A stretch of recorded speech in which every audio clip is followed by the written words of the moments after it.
Em relação ao vídeo e à imagem, já realizei um filme em 2009 chamado Futebol de Causas. A escolha oficial do júri em 2009 foi um orgulho, sendo o meu primeiro filme ter tido o destaque que teve por parte da imprensa e também por parte de um júri de um festival tão qualificado como o DOC Lisboa. Foi uma honra, é um documentário que trata sobre a participação dos jogadores da Académica nas crises académicas dos anos 60, nomeadamente 62 e 69, e a forma como eles utilizaram a projeção do futebol e da final da Taça de Portugal como uma forma de passar a sua mensagem, os seus ideais, os seus valores. A ideia para o documentário, eu primeiro quando tive esta ideia, sou uma pessoa um bocado desorganizada com as ideias. E eu quando pensei em perpetuar esta história, ou em contá-la, ou em dizer às pessoas porque é que a Académica é especial e então usar esta história para mostrar porque é que eu sou da Académica, no fundo, porque a especialidade do documentário é um bocado diferente do jornalismo em si. Enquanto no jornalismo quase praticamente objetivamos a realidade, no documentário dão-te a oportunidade de tu objetivares uma história contando do teu ponto de vista. São coisas um bocado diferentes. Então, quando eu tive essa ideia de contar esta história em específico, pensei primeiro em contá-la em livro.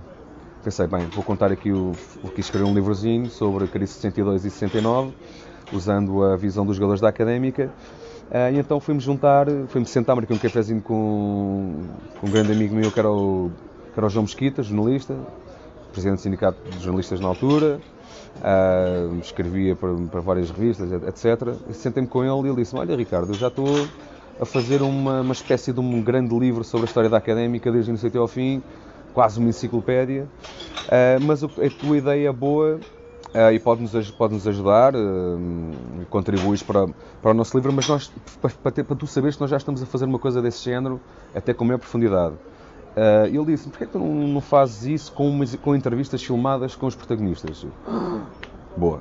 Então, esse aperfeiçoamento que o João Mesquita me deu, que hoje já não está connosco, mas não te me esqueço da contribuição que ele deu para eu conseguir concluir essa ideia e a transformar num filme. Eu nunca pensei sequer realizar um filme ou fazer o que quer que seja ligado ao documentário ou à arte cinematográfica.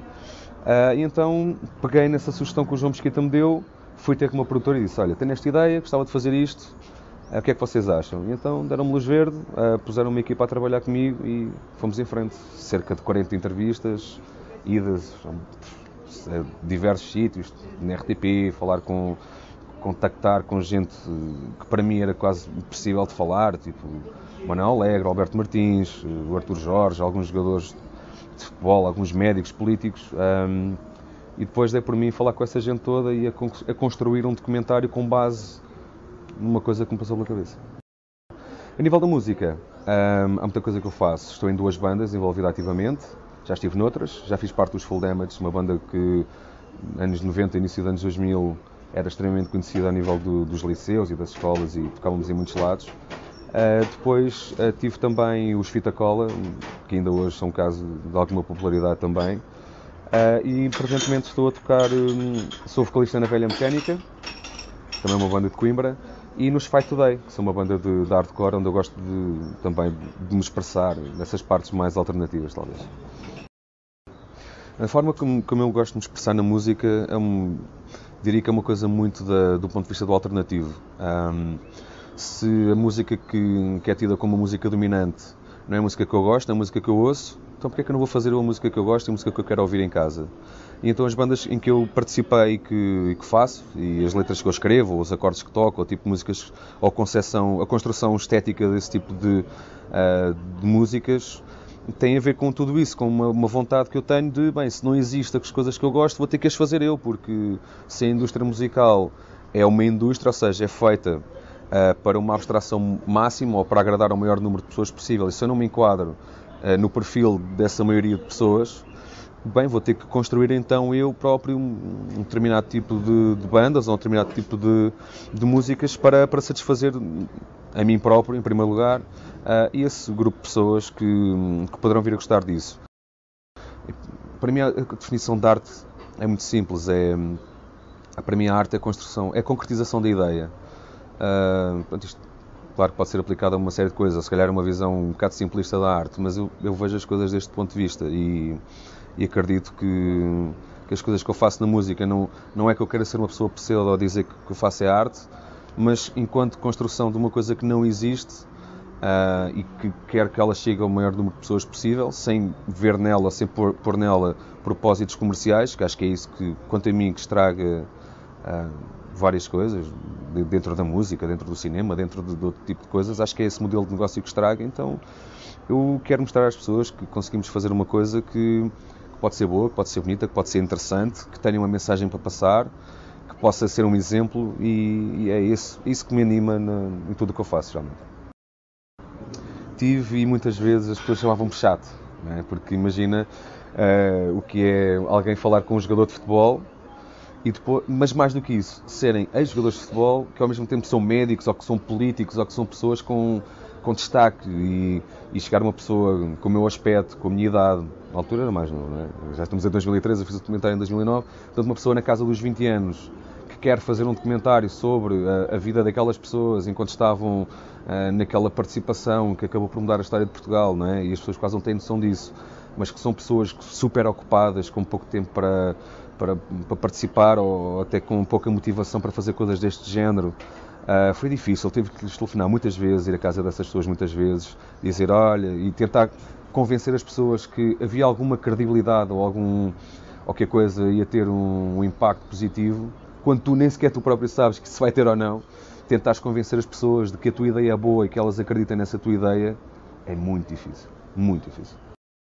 É a vontade de fazer. Há uma coisa que eu tenho o péssimo hábito de concretizar as ideias que eu tenho. Geralmente as pessoas, toda a gente tem ideias, só que a diferença é que as pessoas deixam acumular as ideias na cabeça, ou então põem em gavetas que nunca mais vão pegar nelas. Eu, quando tenho uma ideia que acho que é boa, escrevo num papel e depois penso quais é que são os passos que eu posso dar para concretizar esta ideia.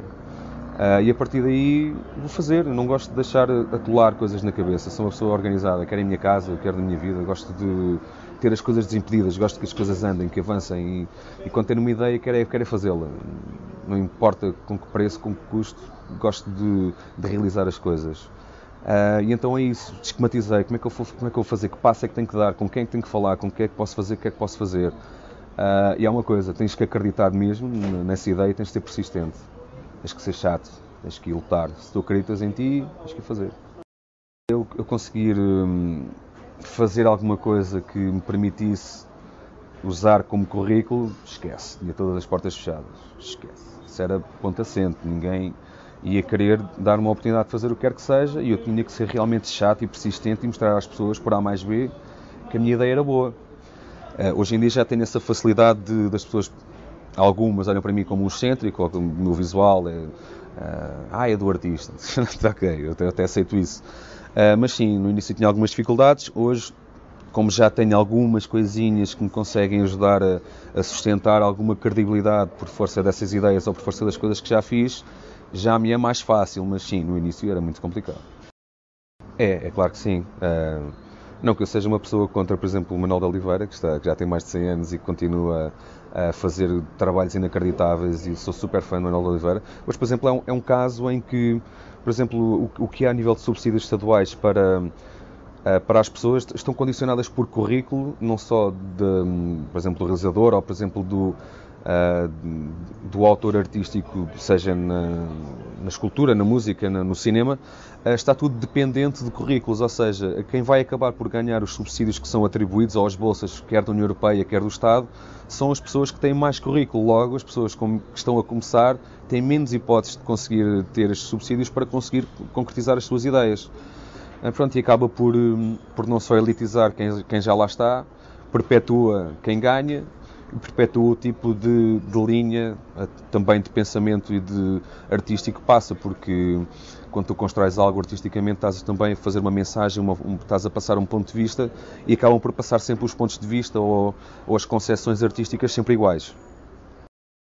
Neste momento tenho outros documentários em vista. Estou a preparar um documentário que já está praticamente em fase final de escrita, que deverá ter o nome Amor de Mãe, que à partida parece que vai ser sobre as tatuagens do ultramar, que é uma coisa tão específica na história de Portugal, até aquela forma, aquela concepção estética de fazer aquelas tatuagens ponto a ponto e fazer em cenário de guerra, cenário militar, é uma coisa única na história de Portugal. Então vou guardar esse espólio para ao mesmo tempo contar os traumas de guerra desses soldados e as experiências que eles próprios tiveram.